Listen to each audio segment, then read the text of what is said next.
All right, Alex, you're live.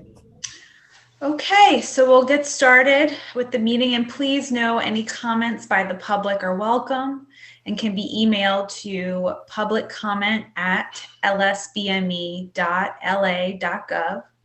Jacinta, please confirm you verified the identity of all tele and video conference participants. They are verified. Okay, is the sound clear and audible to the public and those on the tele and video conference?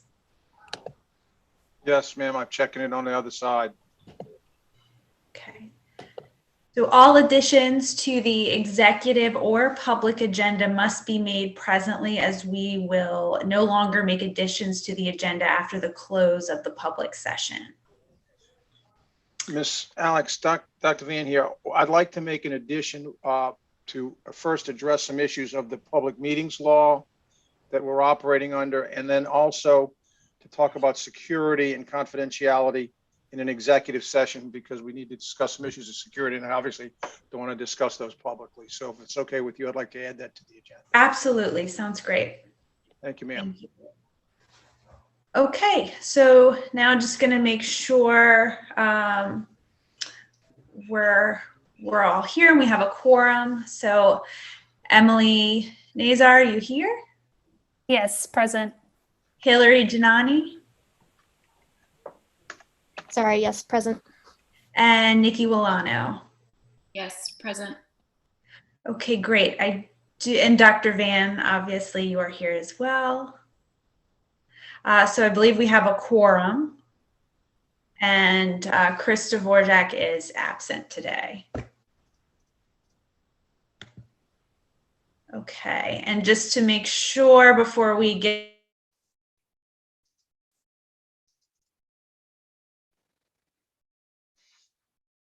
Hello, I lost everybody. Yeah, Alex, your volume went out for just a second. Alex, we can't hear a word you're saying, ma'am. There you go. oh, sorry. You're good now. We can hear you now. Oh, okay. So start over from where is not, you gave the name of the person that was not here, and then we lost you. Oh, great. And just to reiterate, are there any public comments before we go to the first item of the agenda? There's none that have come in on the email, miss. Yeah. Okay, so the first order of business is to, let's see, I'm trying to, is there any way to increase the font size or zoom in on the document? There we Okay, go. great, thank you. Get it a little bigger if you can.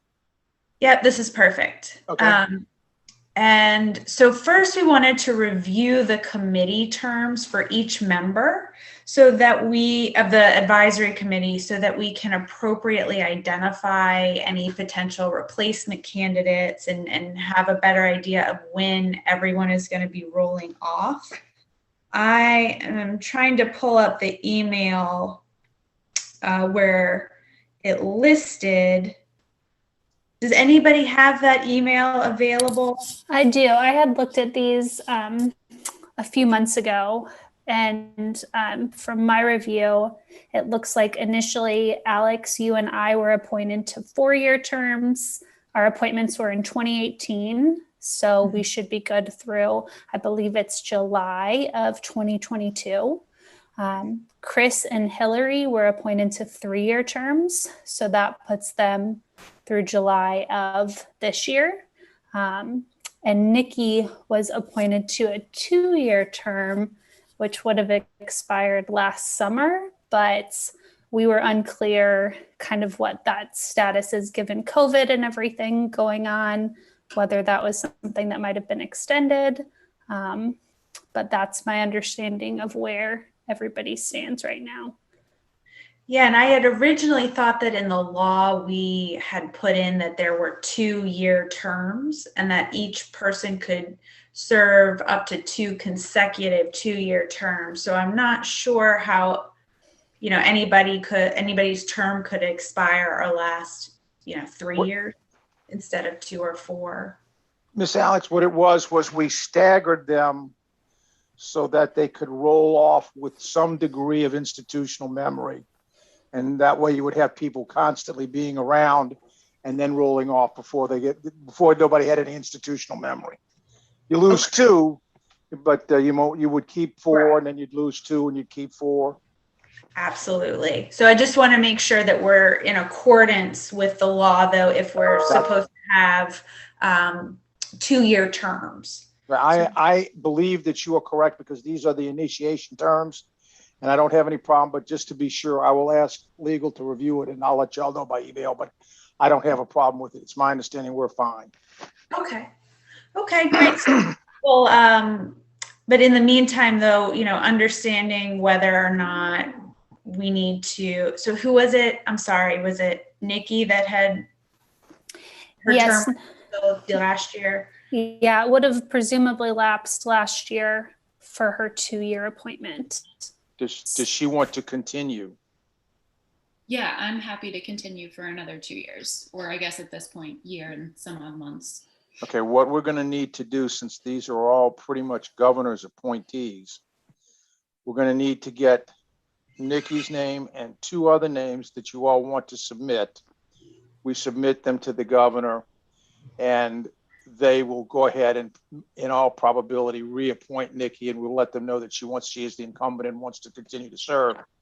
But the governor likes to get 3 names in case he has a change of heart. But he should, and then we send it to him, and then they send it back saying she's appointed, or she's appointed. The governor's appointed somebody else. Great. And just a couple other questions, because I believe Chris Dvorak was willing to roll off so that we could start to get some new blood in, and we have identified some other individuals who would be willing to serve as well. So would we submit that information to the governor as well? Okay. Yeah, you get it to us, and we'll take care of helping to get it up to the governor's office, and we'll help you process the busy work of getting this done for you. Okay, thank you. And do we need to submit 3 candidates for each position that could be? It is the preference of the boards and commissions office at the 4th floor of the governor's mansion. I mean, of the Capitol, which is the governor's office, and they would prefer it that way. So, okay, so we do it all the time for even our MD board members. So I can tell you we do it that way. Okay, so just to confirm, if there's Nikki's position and then Chris's position, we need to have 6 candidates total. Yes, ma'am. Okay, all right. And let me clarify. Maybe Jacinta can help me. None of you all are nominated by any discrete organization. Is that correct? That's what I remembered. That's what I remember the rules saying, but I just wanted to be double sure. Also, Dr. Van Hillary's would be expiring in July as well. And if she agrees to be reappointed, will we need to do the same process as Yes, with ma'am. Nikki? Okay. Yes, ma'am. Maybe it would Hillary? make sense to do these sequentially, so that we don't have to come up with 9 individuals for each position, because I don't think we have that many. Yeah. Not 9, just 3. Can we recycle the alternates? Like, could we list Oh, the yeah, you same can alternates for yeah, multiple yeah, positions? Right, yes, Okay. absolutely. Okay. Oh, okay. I'm sorry. I thought we were all under the impression that it would have to be 3 separate people for each. No, just Is that- 3 names for each appointment. They don't have to be separate. Great. Okay, great. Thank you. I'm sorry, I Okay. didn't make that perfectly clear. I apologize. All right, so we will work on that and get back to you. And we need their CVs as well. Any other Please. items? That's the CVs will be all we need. Okay. All right, and any public comments? Let me quickly check. Give me a second. None at this time. Okay, so unless there's any other questions about the first item, we'll move through the agenda. Okay, so as of now, we have no genetic counselor licensure applications or disciplinary cases that have been submitted for review at this time. Okay, and then any other new business? Okay. No issues, nothing. Okay. All right, and lastly, before we adjourn to the executive session, any other public comments?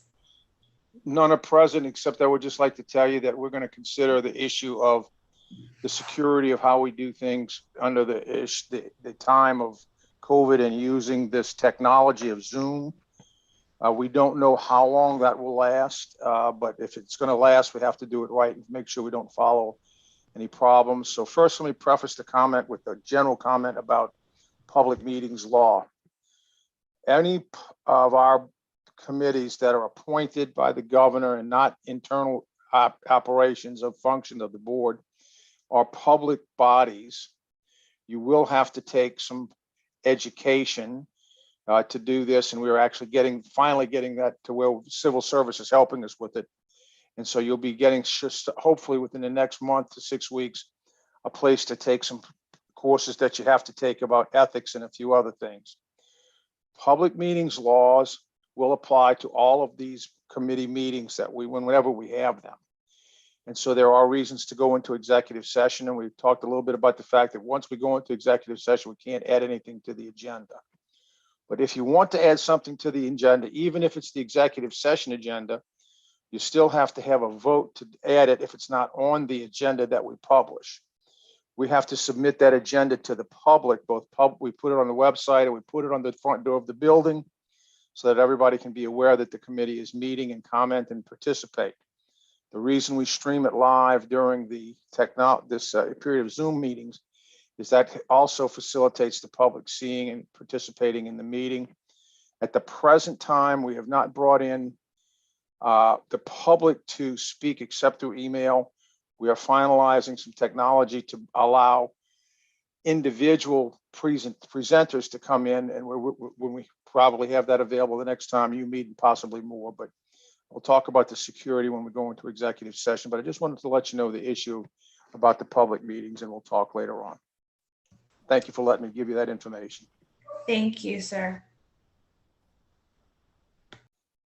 So if y'all are ready to go in executive session. Absolutely. Okay. Jacinta, you want to take us down? Okay, yeah, sure. You just need a motion to go into executive session. Okay, we need a voted motion to go into executive session.